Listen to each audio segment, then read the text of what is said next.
Okay, this is at the top of page 81.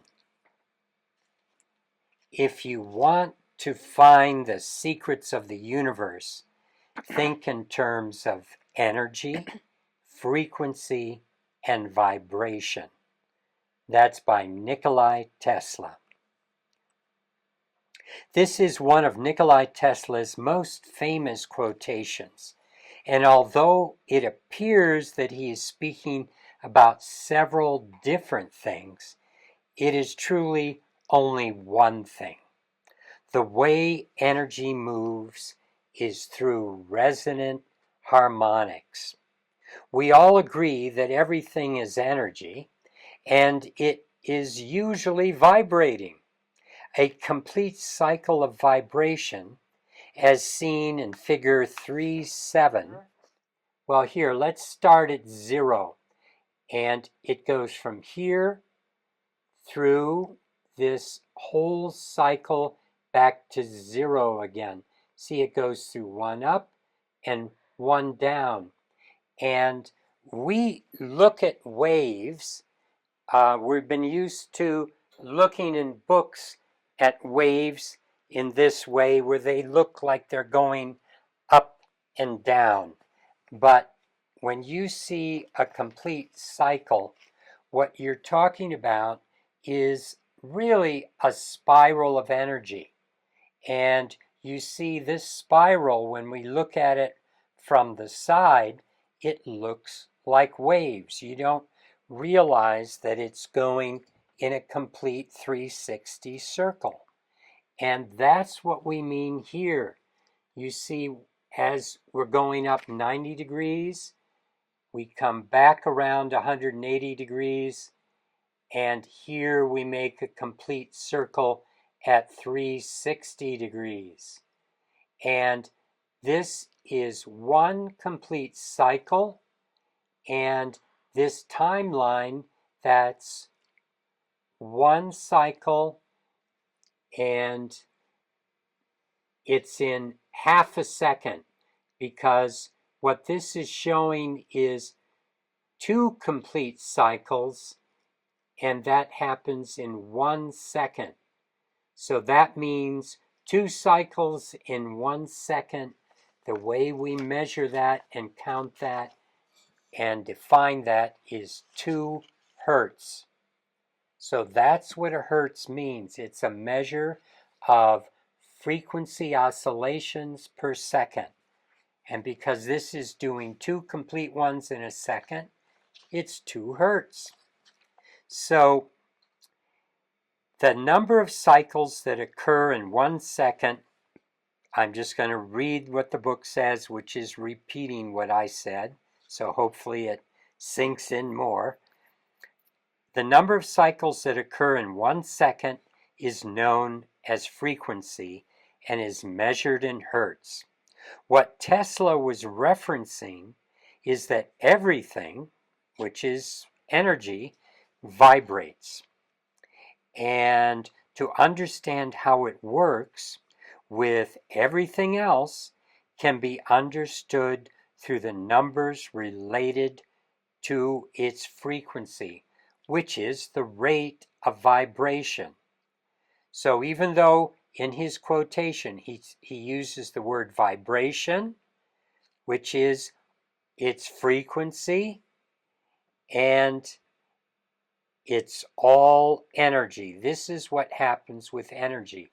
At absolute 0, energy may slow down to no frequency vibration at all.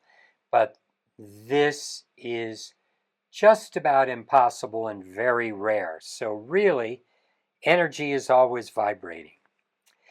Tesla was playing with this concept in 1898 with a vibrating device the size of an alarm clock.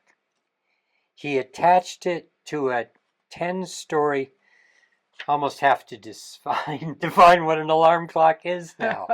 I just put one in recycle today, an electric alarm clock. You know, I use my phone for everything now, but they used to be bigger, electronics. So he was working with something about that size, and he attached it to a 10-story high, half-built steel building in the Wall Street district of New York. Within a short while, the structure began to tremble, and then it began creaking and weaving. I mean, this is a 10-story high steel building. It was just the bones of the building, the steel, and it was starting to weave the whole structure. He removed this device before any real damage was done, but he boasted to the police and reporters who arrived soon after that he could just as easily destroy the Brooklyn Bridge in a matter of minutes if he felt like it. He was quite a showman.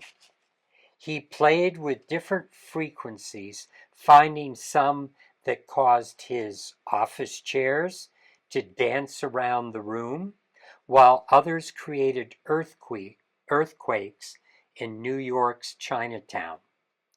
When the right frequency for a physical object is found, it is understood as its harmonic. So just like a C tuning fork is going to vibrate when you play a C tone, everything has a vibrational frequency. And when you find that frequency and you're vibrating, something like he had this small alarm clock size device that was vibrating, when he had the right frequency, he could affect the whole structure. And so this is what happens when a frequency from middle C is played on a piano, and a tuning fork aligned with that same frequency will start to vibrate. Harmonic resonance expands or contracts in whole numbers. Only through source numbers 1 and 2. 1 is unity, and 2 is the doorway that swings into and out of unity. 1 is the divine masculine, 2 is the divine feminine, and those two aspects of creation are the way all harmonics are structured. And that's what Gail is going to share with you now. Okay. So, after traveling through the first 9 numbers, we return to 1 as 10. And that's 1 plus a placeholder, which we call 0, which has no intrinsic value in and of itself. Number 10 has the original attributes of source 1 in that it doesn't change the essence of any of the numbers that it multiplies or divides into. So each result is essentially the same number and thus is resonant with itself. So, that's a really interesting way of looking at numbers, that when bringing it all back down to those first 9 numbers and realizing that you're dealing with harmonics, that the actual numbers are kind of a variation on the theme of those 9 numbers. So, but only 1 and 2 are creating the harmonics. Right. Do you want to say something else about that? Well, you're going to read it, and then maybe I'll recapitulate. Okay. All right. What does change is the magnitude of the number. For example, the following numbers are vibrationally resonant with each other.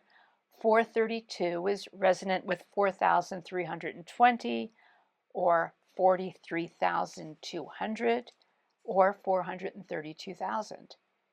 In essence, they are all the same vibration, acting at different levels of force, power, and magnitude.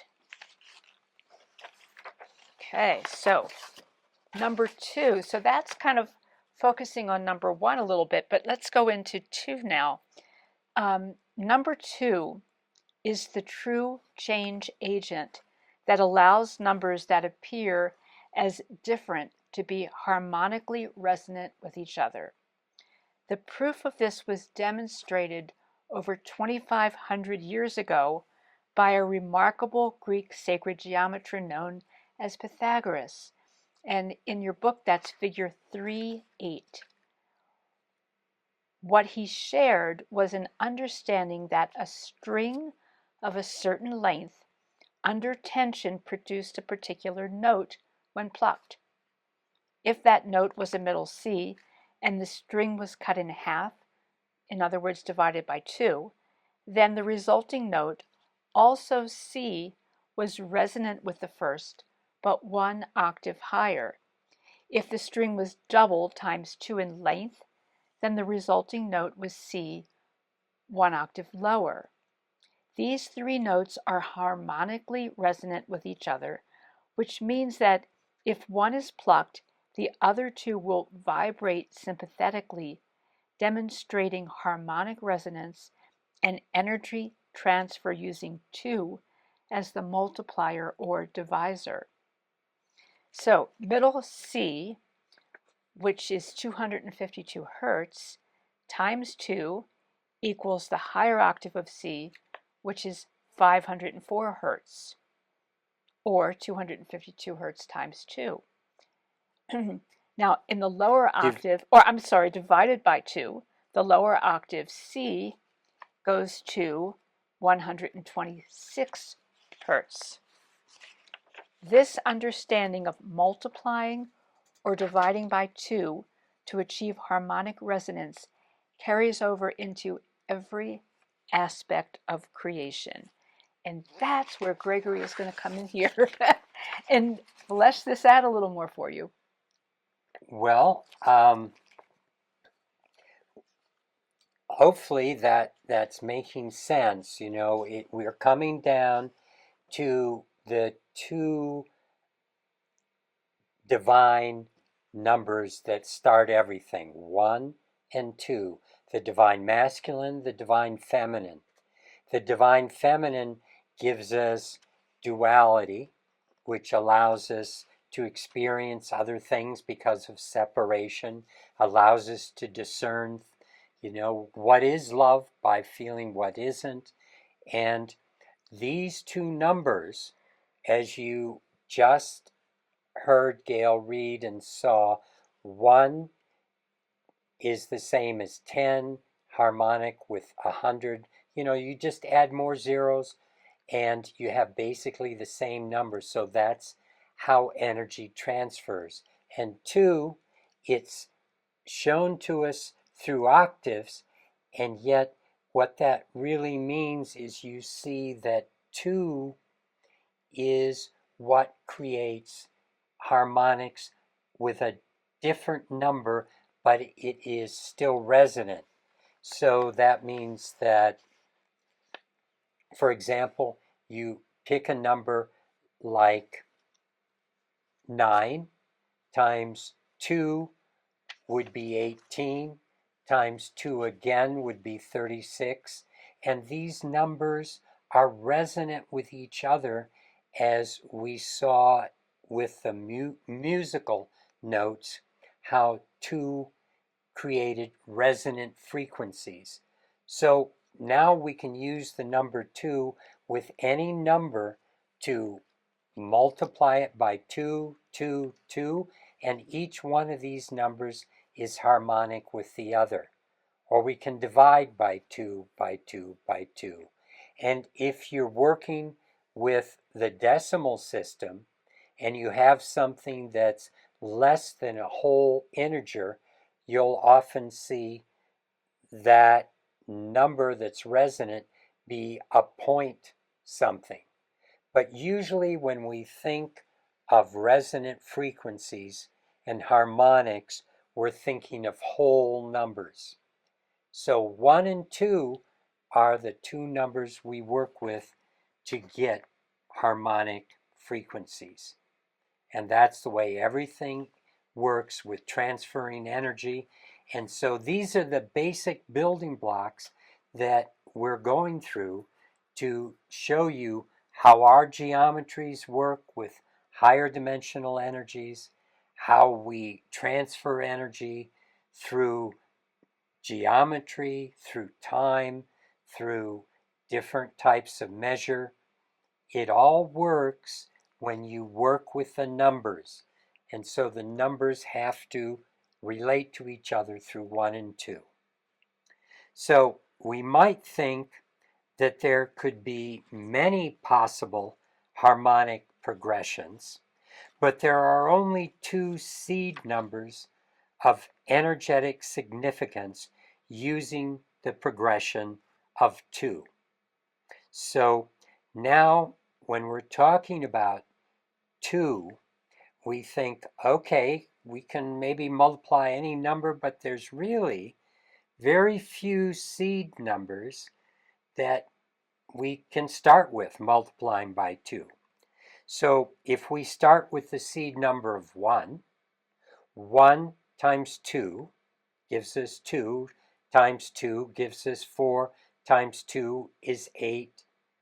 So you see, of the first 9 numbers, that's what we mean by the different numbers, because once we go past 9, we get to 10, which is 1 plus a placeholder, 0. So the numbers just start repeating.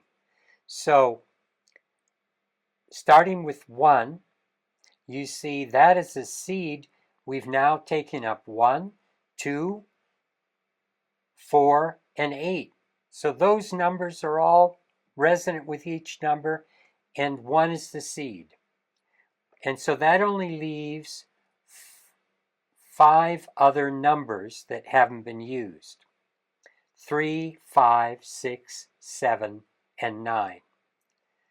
The 5 progression, if you go 5 times 2, you get 10. 10 times 2 is 20. 20 times 2 is 40. You see what's happening? We're getting back into 1, 2, 4, 8. It's the same as we started with 1, only we're just, so starting with 5, it takes us right back into 1. You see, it's just 1 with a 0, which is just making it a higher magnitude. So number 6 now appears as the doubling of 3. So 6 is just 3 doubled, and so that's not a seed. 3 is the seed, and 7 is really the odd man out. That's why 7 is considered a magical number. It works with everything else, but it's a very strange one that never quite fits in. It's a fun one. So 7 has no sacred numbers in its progression, and 9, as like 6, it's an aspect of 3. 3 squared is 9, 3 doubled is 6. So what this means is that 1 can be a seed, or 3. 3 is the only other seed number we can draw upon. And 3 is the source and energetic seed of all sacred harmonics, as we're going to discover in the next chapter. So that means every harmonic that is a sacred number in every single religion, in every single philosophy, everywhere in creation, it all springs from 3. So later on, we're going to listen to Nikola Tesla and some of his quotes talking about 3, 6, and 9. And you're starting to see that 6 and 9 are just aspects of 3. 3 is the principal number that's responsible for everything in creation. And that's why the trilogy is often referred to as such an important aspect of creation, that it happens as a triumphant, as a trilogy. Yes. So because we're starting to get into the density of the numbers, let's just take a moment and see, does anybody have a question or a comment, or are you good with moving on to the last pages of that chapter, which takes us into a reflection moment? Is there anybody that would like to ask a question? And I don't see anybody in the chat. So, all right. Okay. So, Gregory, do you want to do the reflection moment? Okay. Sure. But first, we'll have a test to make sure you are real. No tests. But I trust that you understand what we're saying. Okay. So, take a moment to reflect. Relating to universal patterns at the core of sacred geometry is a doorway for connection. It welcomes us back to live a life where we remember within our soul and feel at home on our planet. When we listen to the sounds of crickets and the songs of birds, we feel comfort and relationship with the earth. The rhythms touch a place within to restore balance and reach a higher chord of our humanity. Nature nurtures and helps us overcome the pain of separation. We all struggle with that loneliness at some level and at different times. That loneliness of being separate. Humans yearn to belong to a family, a community, a tribe, or a group. As we travel into new territory to raise our vibration and embrace unity, we can see and sensitively experience what created wounds of separation and broken trust with people in our lives. Take a few deep breaths and allow the disconnections you feel to find a more peaceful state. Feel the opening in your heart as you breathe and invoke your intent to release these limiting beliefs. Let your soul direct you. This is an important time to renew the vows to who you truly are. Listen to the messages inside. If they bring you to a place of greater peace and happiness, they will lead you in a good direction. Connection is essential and can overcome the control of the ego mind. You are here for the good of all. Release judgment that has held you back. Judgment, shame, and fear are indications of disconnection from soul. Learn to recognize those states as a message from your soul to redirect and choose acceptance of your divine self. Fill yourself with gratitude for your life, loved ones, and the joys that are available to you. Choose a gentle, compassionate, and loving path, one that includes generosity and prosperity. When you are connected, you are in the flow. Take a breath and open your heart. Feel your place of belonging here and now.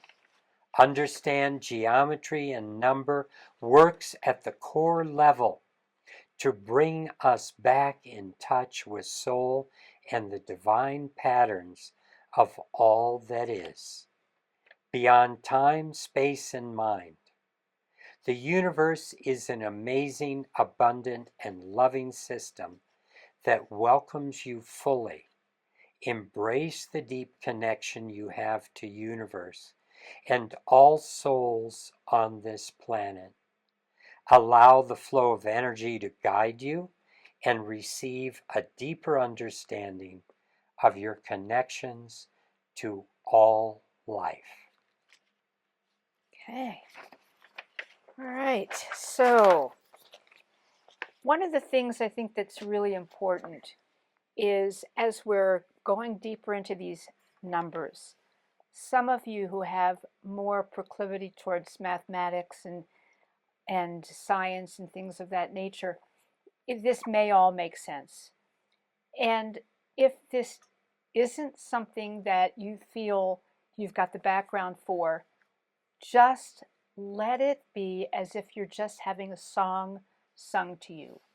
Don't try to figure it out. You know, one of the things about universe is that you can learn to operate fabulously in universe without understanding all of the specifics of how it works. So if that engages you, great. And if it doesn't, just know that at some place that this is making sense to you because it is talking to you about how universe operates. So, you know, just allow yourself to just be playful with a lot of these readings and concepts. If you have questions, absolutely ask us and we'll work to clarify it as much as we can. However, at some level, it's penetrating, and it doesn't necessarily mean that your cognition understands each one of these words and concepts. Okay? All right, so chapter 4, the third element creates everything in universe. And so what we're really wanting to show you here is that there's a very specific plan, as we've talked about in sacred geometry, that takes pure energy and brings it into this phenomenal structure. And there are ways that it's done. And so when we get to that third element, after we've gone through the application of those first two numbers, that's when things get really interesting, where creation starts having a life and a mind of its own. So here's what Nikola Tesla said: if you knew the magnificence of 3, 6, and 9, you would have a key to the universe. So what does he mean? Nikola Tesla was a deeply intuitive individual who was able to invent things that no one had previously even thought about. And his concepts worked because he understood certain core principles. His innovations with electricity, alternating current, wireless technologies, and concepts of free energy demonstrated his extraordinary understanding of the unseen world and curiosity about how universe operated. Not as a machine, and that was much of the model that many people were coming out of, was the mechanistic model, but an awesome energy generating system following patterns, frequencies, and cycles. We are builders and creators that can expand our abilities when we are in resonance with universe and follow how energy creates physical matter. In many ancient temples, pull this out, and constructions, buildings were inspired by higher spiritual values, and they were built following the patterns of the natural world. Many of the creations built during modern times are devoid of those important relationships, and they limit our ability to be fully connected. So when you walk into just an office building that's perhaps even designed by AI or some form of computers, it it doesn't have that energy of inspiration. It doesn't connect with some of these core principles. Understanding universal basics or archetypes gives us the foundation to create a more holistic, healthy, and expanded way for the future. At the end of the previous chapter, we shared that number 3 is the energetic seed of all sacred harmonics, and it is much more. Ancient people used to count 1, me, 2, you, 3, everything else. This tells us that 3 carries the spark of creation originating within Source, 1 into all manifestation. Number 3 is also the seed that catalyzes action and transformation. As much as it is important knowledge to understand how 6 and 9 interact with our world, they would not exist without 3. The nature of 3 creates both of them. Many of us plant tulip and iris bulbs in the fall. The leaves and flowers that grow from it follow the following spring fulfill important functions, but they would not exist without the bulb that came first. In fact, they both eventually fall away, leaving us again with the original bulb.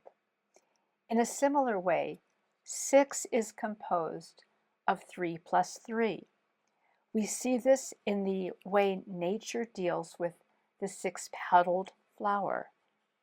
Look closely at the iris bloom in this figure 4-1. It has 3 petals forming a triangle on the inside growth and 3 petals interspersed on the outside growth. In 6-petaled flowers, 2 triangles of 3 elements each create the whole pattern. Likewise, a 6-pointed star is made from 1 triangle pointing up, overlaid by a second triangle pointing down. If you add a third triangle, you have 9 points, which is the completion number created by 32. Actually, 3 squared. Oh, you're right. That's a typo in there. Well, they made a mistake. I had 3 squared, but they didn't know how to typeset it, so they made it 32. Okay, it's supposed to be. Oops, a mistake in the book. 3 squared. 3 squared equals 3 times 3. Which is 9.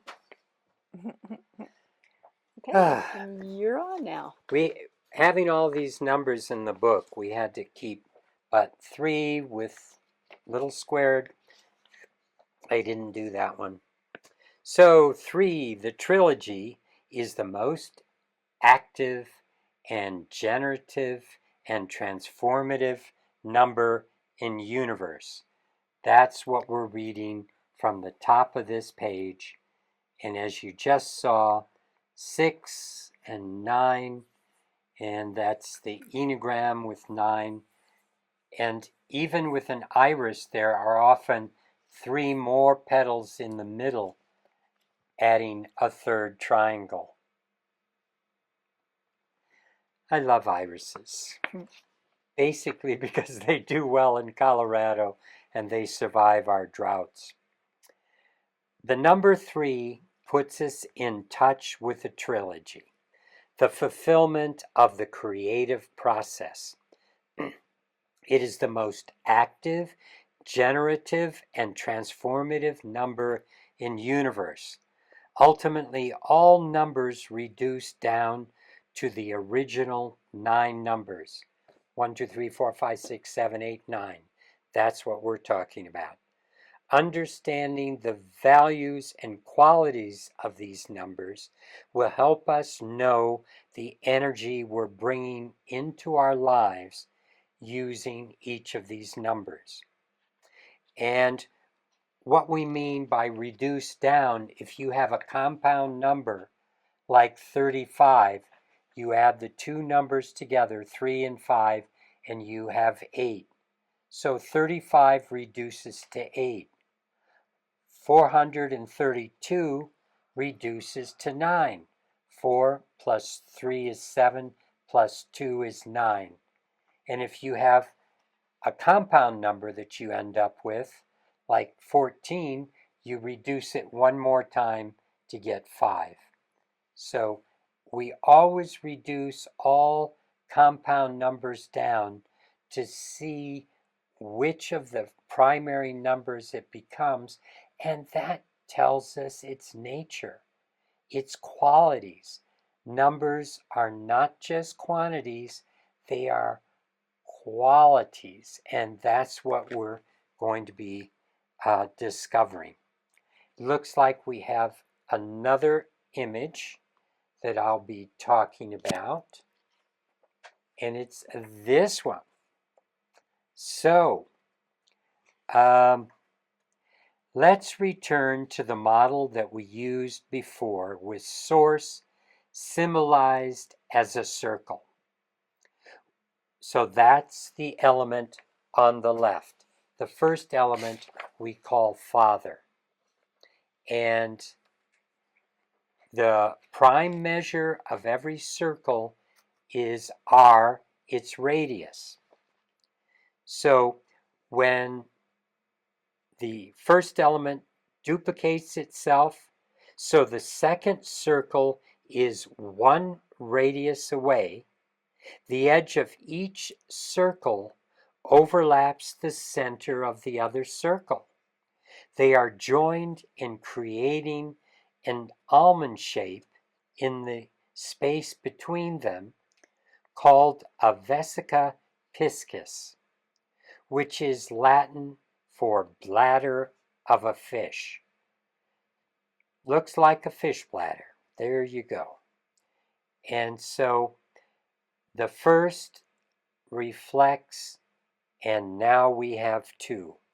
From early times, this form, that is, that vesica piscis, which often is called vesica piscis, it's easier to say, it's kind of interchangeable the way people use the word now. It was considered to be the divine womb because of its similarity to the female vulva, but more importantly, it's understood as giving birth to all of sacred geometry through the nature of its construction. So that almond shape is giving birth to everything numerically. And the action of the divine feminine that brought this into existence is why we think of the mother giving birth to the third male element. This is the child. So the image of the fish also symbolized the age of Pisces, which coincided with the birth of Christ. This coincidence with the age and the nature of the vesica piscis completing the trilogy of co-creation between the father, mother, and child moved this geometry into a prominent place in Christian symbology.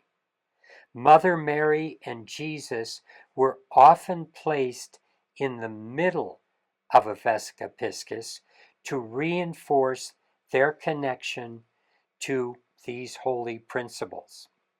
And you'll often see above a doorway to a church that there would be this shape, a vesica piscis, and in the center would be Jesus Christ. In many paintings or sculptures, you would have Mother Mary in the center of this shape because of its importance, symbolically speaking. Okay, let's talk about the essence of creation. What this progression of numbers shows is the very essence of creation, with 1 being father and 2 being mother, the balance of left-right brain, and all polarities within us. Nothing is activated until they unite, which results in creation. We are the creation. We are also co-creators, working with the divine creative energy. Creativity is a fundamental quality of human life. Actually, all life, everything is really based on creativity and creation. And everyone at some level exhibits creative expression, even though our culture and education has often suppressed the importance of developing that part of ourselves. The more we relate to ourselves as creative beings, the more we cultivate the natural ability that we have to co-create. Creation is how we come together and evolve community, evolve community also, but humanity. Ancient texts and icons show us explicit symbols and aspects of higher qualities of our humanity that we can achieve. Many ancient cultures understood the deeper meanings embedded in number and form, which we often miss because we look at numbers merely as quantities rather than representations of universal understanding. Their significance teaches us how to decode and utilize all of these aspects in our lives. I think the artists, the artisans, the builders, they understood this. And to some degree, this knowledge was hidden from the masses because, in religion, they didn't really trust that the masses were capable of understanding, or nor did they want to empower them to that level. So over many centuries, what we found is that so much of this information showed up in ways that we had to be detectives, investigating where does this show up? How is it really a part of this whole system? And so it's an interesting way that it was hidden in pure sight. So, from divine masculine, the divine mother creates this duality. However, she then creates the third element to birth the next level of creation, resolving duality through relationship. Within duality resides separation, with 2 components that don't seem to have anything visibly connecting them until a third element is introduced. Number 3 creates an interaction between 2 elements, resulting in a third element that creates resonance or dissonance and change. Transformation happens because of 3, creating the momentum for change through the movement of energy and the basis of the relationship.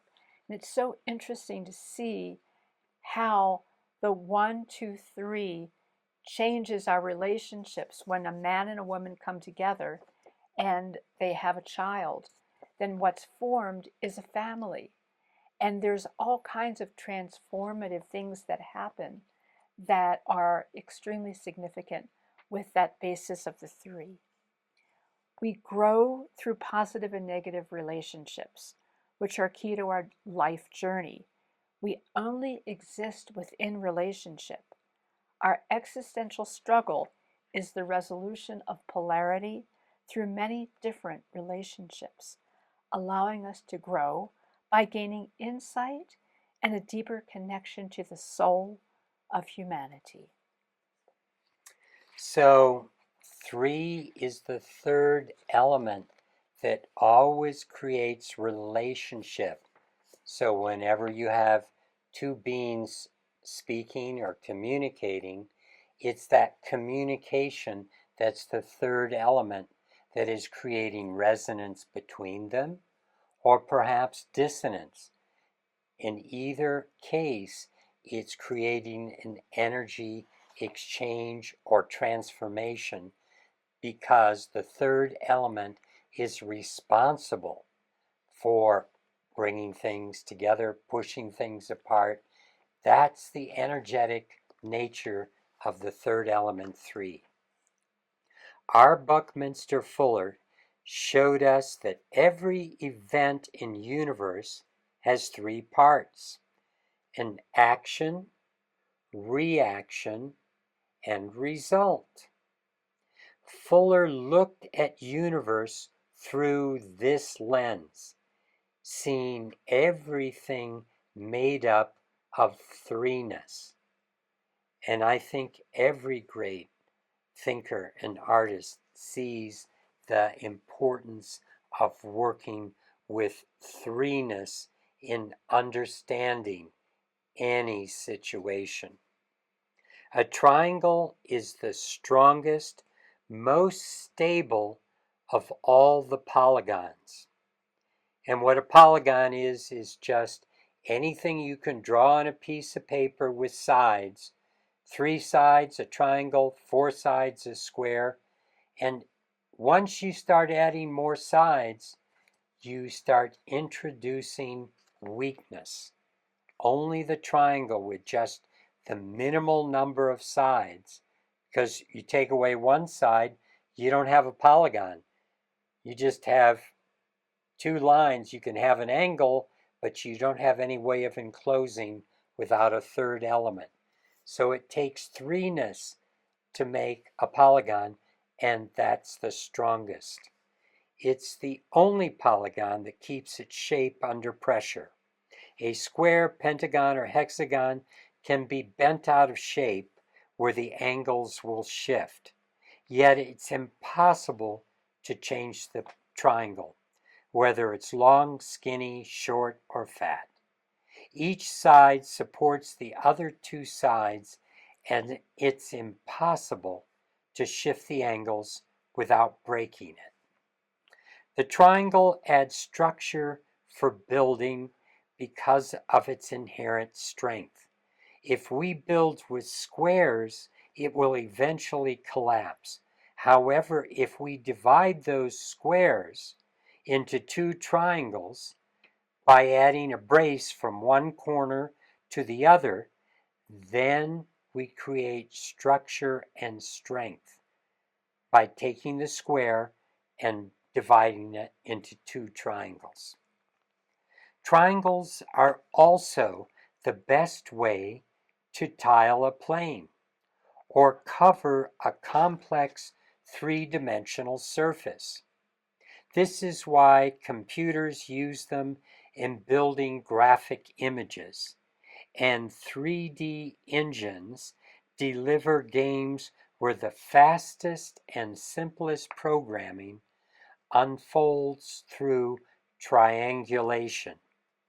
Many of our most powerful concepts are expressed through the balanced display of the trilogy, with each important component playing an equal part for greater strength and fullness of thought and expression. It is the perfect way for Source to be known as one through its attributes of truth, love, and beauty. The geometry of the Vesica Piscis offers potential. All right, here it is. This, you see the 2 circles and the bladder-shaped Vesica Piscis, and you see the fishtail at the bottom. So this became the sacred symbol of the Piscean age. There are only 4 numerical relationships that are responsible for all the geometries in existence. And each one of these numerical relationships is first unveiled in the overlapping circles we've been discussing. First, the radius itself. So r, right here you can see this in color, the red line going from the center of one circle to the center of the other circle. They both share the same radius.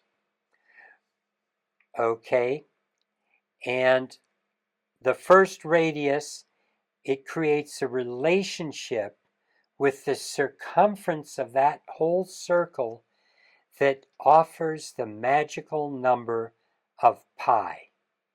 So pi is a number that is 3.141 ...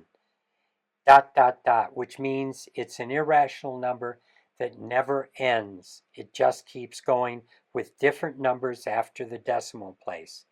But it is the number that is used to multiply times r that will give us the circumference of the circle that r is part of. So, which is the ratio of the radius to the circumference of the circle? Next, we will discover the three essential roots of creation. So the square root of a number is the factor that we can multiply by itself to get that number. So you see over here, we've made it very simple where the square root of 4 is 2, which means you multiply 2 times 2 to get 4. So the square root of 4 is 2. And 2 times pi, which is that special number of 3.141, keeps going, that number times 2 times r will give us the circumference, the whole circumference of that circle.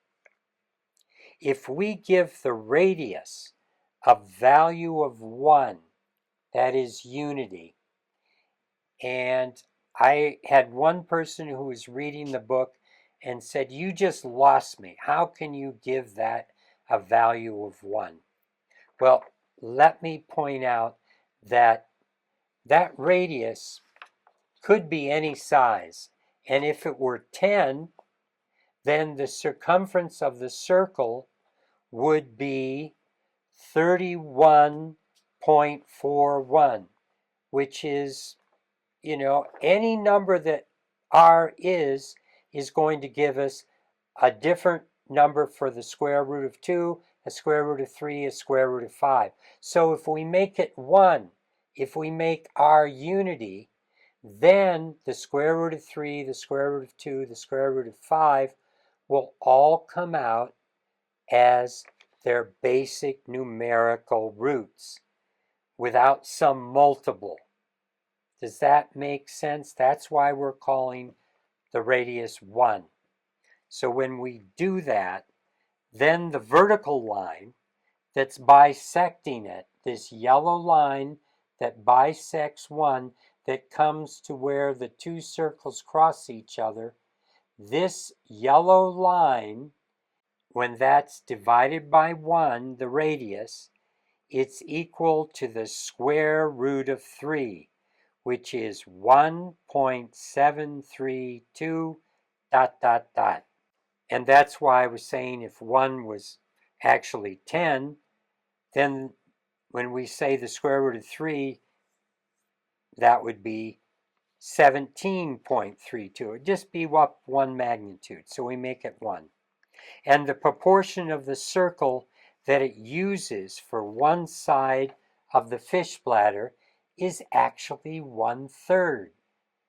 You see how it's like this third element gives us the square root of 3, and if we were to color in this almond shape, it would be 1/3 of the area of that circle. We can draw a vertical line on both sides of the vesica, extended to the edge of each circle.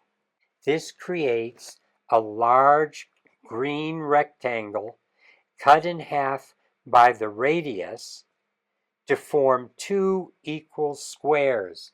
So you see this radius makes one square up here and another square at the bottom. So we have two, oh, I'm sorry. You can't see, I'm trying to point with my arrow and you can't see it on, it's not coming through on the image. Yeah. So the diagonal of one of the squares, if that's that blue line in the top square, that diagonal is the square root of 2, 1.414.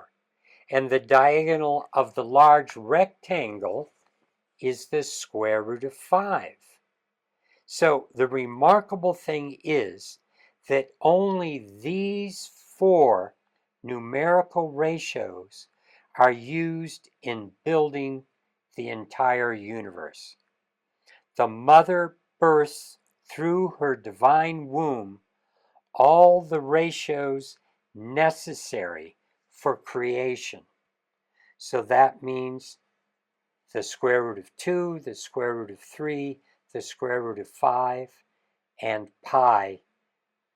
All of these are birthed and found in the Vesica Pisces, which is created by the divine feminine and working with the divine masculine. All right. Oh boy. Does that Did hopefully we lose you, or make some sense? anyone have a question? Okay. Well, I find it all very exciting, honestly. And I loved the whole part about the sacred geometry and the numbers, and that the ancients used this in their building, because I have studied that too, that there was a geomancy that was used like in all the cathedrals in Europe, and that I think since World War II, and a lot of them were destroyed, we've rebuilt them without paying attention to that. Yeah. And so it just resonates for me what you guys are talking about with the harmony and the creation, and that we, have lost that knowledge. So it's been very exciting listening to you guys talk about all this. I understand a little, maybe not all of it, but I feel when you guys are reading that I'm learning a lot just from the tone and resonance of your voices as you speak it, that this truth is going to me. Wonderful. Yeah, and just thank you for what you're sharing. I think just because you're seeing this through the lens of this is how creation happens, like these are the patterns, and I think it's a really interesting thing that a lot of these numbers, when you look at them mathematically, are just what we call irrational numbers, which means that the numbers just keep going on forever. Now, you can look at that from a number of different perspectives. One is it's telling us about infinity. It's telling us about ongoing creation, which you can't really pinpoint. Yet the other thing that's really fascinating is that when you put this into form of geometry, it's very cogent, it's very coherent. We're not worried about these run-on numbers that go on forever. So, I think the piece that the ancients understood was that these are fundamental to all creation. And when we look at that, the way that creation happens, and we use those same principles in everything in our lives, then we're closer to source. We're connecting to that essence. And so we don't need to memorize those numbers. And if you don't fully understand them, you understand the premise of what this really is. I think that's a lot of what you're sharing here. And you understand that it's been used and the value that it has in all of these different sacred sites and cathedrals and pyramids and all that. the ancients understood. And the more we understand, the more we get back into the basics that are aligned with the fundamentals of creation. And as we've shared earlier, the way that all is created, everything is held within the context of consciousness. And so it has an enormous effect on our consciousness, the consciousness of all life, by being in resonance with those principles. And so, what we're doing, rather than building a large church that you have to come and visit, we're creating different geometries and working with the pendants that we've created. And all of these tools, technologies that we've created are resonating with universal principles such that they create that resonance in the environment where they're placed. It was really fun recently. A form we have called the 5G solution, which was primarily created to help people overcome the difficulties of electromagnetic frequencies. But we had some people not only put one in their house, but they put one in their barn for their horses. And then what happened is all the horses in this barn try to push for space under that form. They are trying to squeeze under that form because they feel the energy shift. They are loving that connection. I'll have to bring it into our slideshow next time so you can see the picture they sent us of all their horses just going for the energy. And that's really what this is all about. We're explaining in our book how we can, as human beings, start to interact with creation and bring those elements into our lives so that we can have a heightened experience of who we are, and thus that will speed up our evolutionary process. And it really speaks to the fact that we are creators, we're co-creators. And the more that we understand who we are and what those patterns are, then we can play our role in it. I think that's a very important facet of where we're heading into with some of the tremendous transformations that are happening right now on the planet, in our lives, consciously, all of that. So does Deborah, did that finish what you'd like to say? Was there anything else you wanted to share? Well, I'm curious too, because I know that when that geomancy was lost of the ancients, and then you guys are doing this amazing thing. I have my little pendant on right now. It's been creating harmony in my life. And the work that you're doing, I would be hoping that it would be helping to transform some of the ways we've been working in the world with this loss of the harmony. I don't know what you call it exactly. What you guys are doing with the sacred geometry is creating a different sense than we've been having with the destruction of different things, with building things without that sense of wholeness somehow. Yeah, I hear you. And, it's really, I think that more and more things are going to naturally progress in that way. And we are stepping up. We are learning more about who we are. We're understanding that we are not at the mercy of all of this, but because we're encoded in the same ways as all of creation, we have full capacity to be very significant creators. And hopefully, consciously, we'll step into that role in a way that really honors a higher level of of awareness and consciousness. And also, it's important to realize that you feel differently when you wear the pendant because it is upshifting all the frequencies that are coming into your field. And what it's also doing is upgrading, upshifting all of the frequencies coming out of your field. That's why one grandma that we know, well, she bought a pendant and she said, what I love about the pendant is my grandkids no longer run away from me, but they crawl all over me.